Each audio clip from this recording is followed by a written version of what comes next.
సృష్టికర్త క్రీస్తు యేసు నామమున జీవిత కాలమెల్లా కీర్తించదము. ఆఖరలో ప్రభుతో నిత్యముడును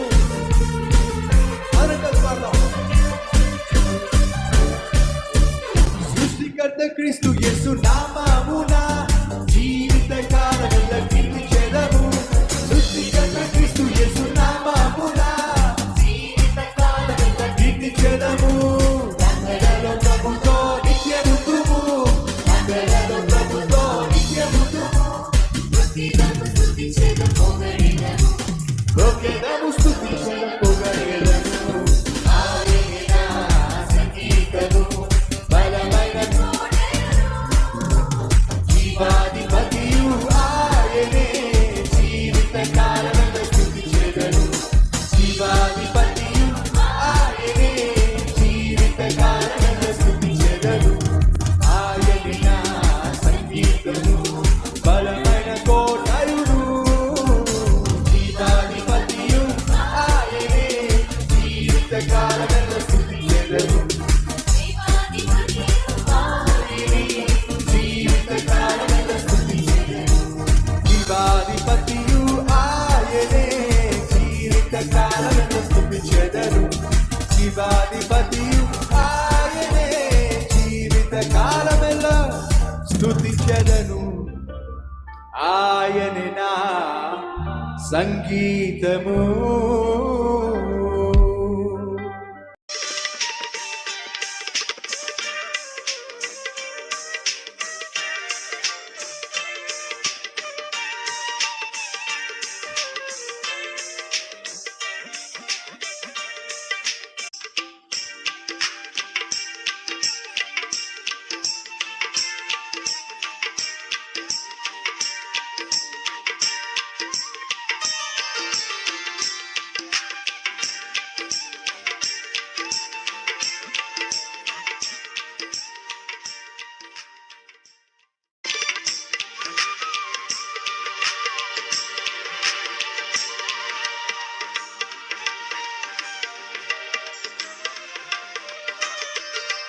కల్లో కూడా ఊహించలేదండి ఈ ఈ దీన సేవకుడు దీవెనకరమైన సేవకునిగా దేవుడు మారుస్తాడని ఏనాడు ఊహించలేదు.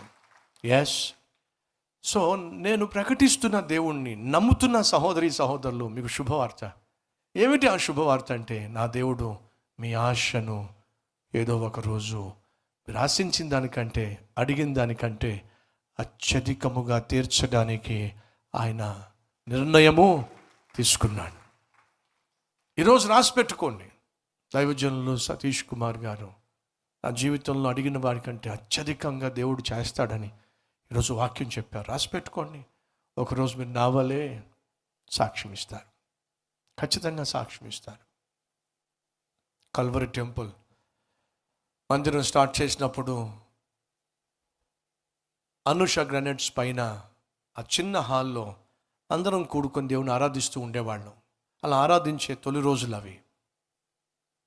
ఇలా ఎంతకాలం రెంటెడ్ బిల్డింగ్లో మనం దేవుడిని ఆరాధిస్తాం?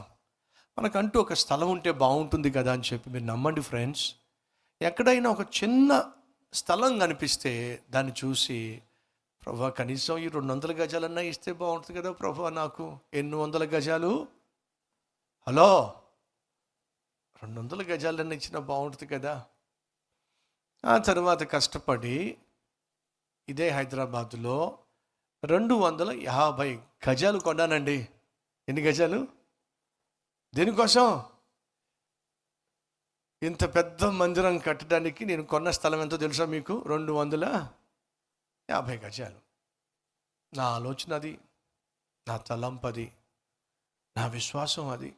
250 యార్డ్స్. అది కొని పక్క వాళ్ళకు కూడా 250 యార్డ్స్ ఉంది.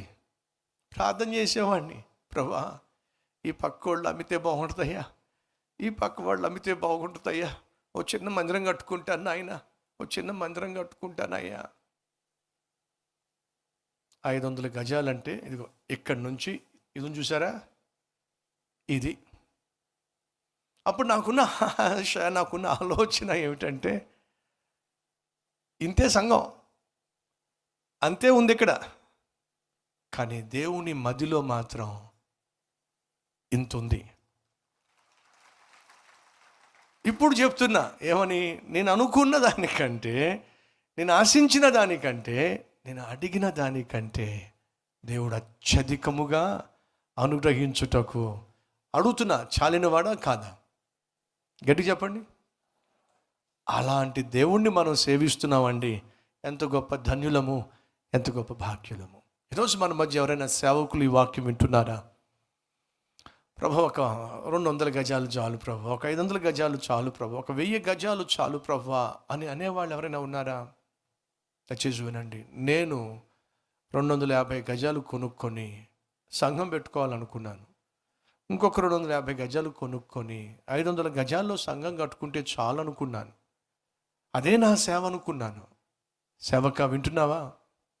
నువ్వు అడిగిన వాటికంటే, నువ్వు తలంచిన వాటికంటే, నువ్వు ఊహించిన వాటికంటే అత్యధికమైన ప్రణాళిక నా దేవుడు నీ పట్ల, నీ సేవ పట్ల, నీ సంఘం పట్ల కలిగి ఉన్నాడు.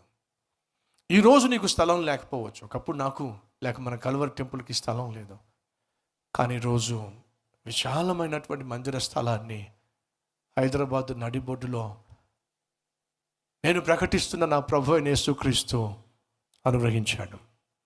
ఎంత అద్భుతమైన దేవుడు అండి మనం సేవిస్తున్న దేవుడు. అంగీకరిస్తాడండి మన ప్రార్థనలను, ఆశ తీరా మన కోరికను నెరవేరుస్తాడండి.